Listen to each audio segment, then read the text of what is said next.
less difficult to achieve than along the way. Sure, yeah. Along the way.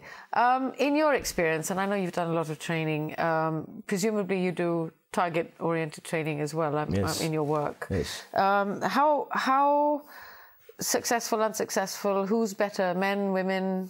Is there any sort of gender indication? I'm talking about Pakistan now. I mean, for example, Sumair, if a woman's goal is to have a child, if you see what I mean. Yes. And a man's goal is to land his first job. Sure. If you understand what I'm saying. Yes. How would you measure that? Who's more goal-oriented? I think both are.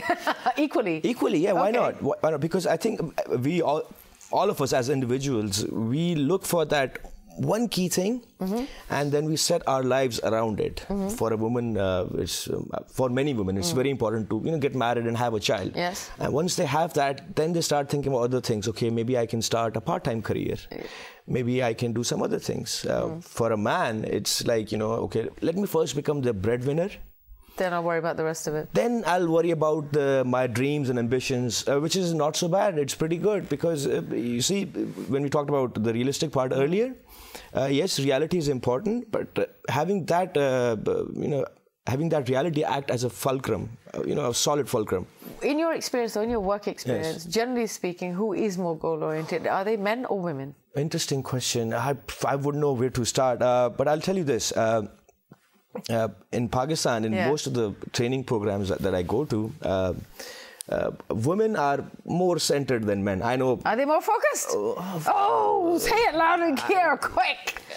And watch all the other men that you've ever trained come down and be like a ton of bricks. I think women are more centered and focused also because, being a minority, they face a lot of objections and hurdles. So they are very, stuck to their cause or the purpose. Men, on the other hand, I'm not saying men are not focused because, there's so many great men out there. They try to experiment more with their lives. Men do? Yeah, men do. I think so. Because, I think I would second that. I'm married to one and I produced one. So. Okay. Because at the end of the day, men they don't get judged as much as women. This is especially true. in our culture. This is true. And I think that's a very relevant point. Because, if a woman wants to do something, totally outrageous, totally different, like maybe in Pakistan, fly a plane, people laugh at her. If a man wants to do it, like, sure, become a pilot. Yeah. So, I think maybe, yes, some of our social and cultural taboos are going to influence the kinds of risk-taking or failure rates or upliftment after failure that we might experience. That's very interesting. I hadn't thought about that. Possibly. Well, as you know, we're running out of time, Sumair. I'm really sorry. I'd love to chat. I'd love to actually sit here till tomorrow morning, but somehow I don't think it's going to work. Okay. A last few parting words about goals and how you set them. Okay. Goals, luck, and hard work. Goals, luck, and hard work. Wow. Yeah. I wish Parting shot. Goals, luck, and hard work. I wish I had the Shan recipe, which I could. Let's get the one out and put it down. Which I could. These are the ingredients. Now do this. But unfortunately, it doesn't work like that. I think goals, hard work, luck. I think it all starts with self-discovery. Find out who you really are. For many people, it's not important. I know they just go with the flow and are into material things. I think first step is to find out who you really are, what your background is, where your roots are, and from then on, set yourself realistic. Realistic goals important, but then again, start dreaming. Start daydreaming, expand your knowledge, read a lot of stuff, watch films, talk to people, and slowly and gradually, your goals, even if you don't have any, you'll be able to see them. And if other people, they don't see your goals, that's great, because they are your goals. That's exactly. So whether you are successful or not successful is immaterial. Yes. Because it's between you and yourself. You and yourself. Ooh, I like that one. Now that was true. That's true wisdom, Sumair. I like that one. Become the wise man recently. Wise man on the set. Thank you very much. Thank you. That was interesting. I really enjoyed that. Thank you. I'm glad. Thank you. Ladies and gentlemen, we have to go to break now, but more about goals after this.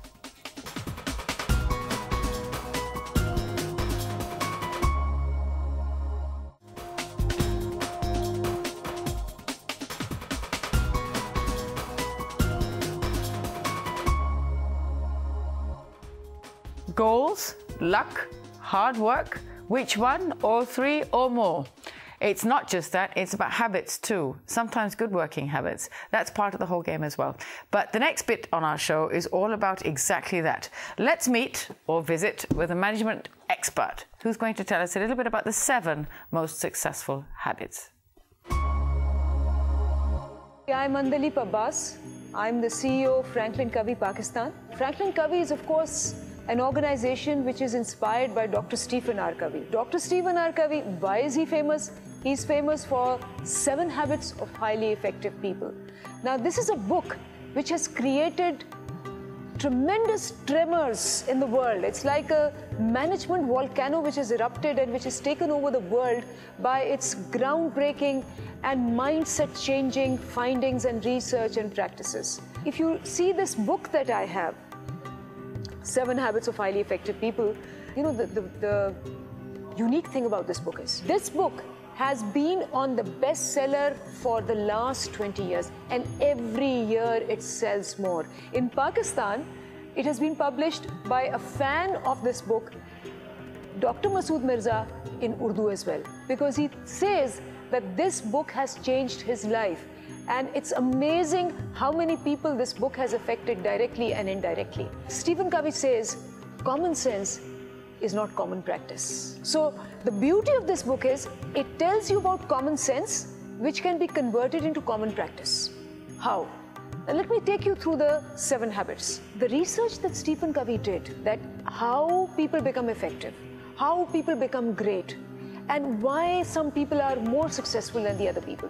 And he discovered that all these people had 7 common habits. And if we also adopt those common habits, we can also become effective. He says the first 3 habits are when you gain control over yourself and you win over yourself. And the last 4 habits are the ones in which you gain control over your destiny and start winning over other people. It's a book which actually changes mindsets, skill sets, and then it goes on to change their lives. Habit number 1 is be proactive.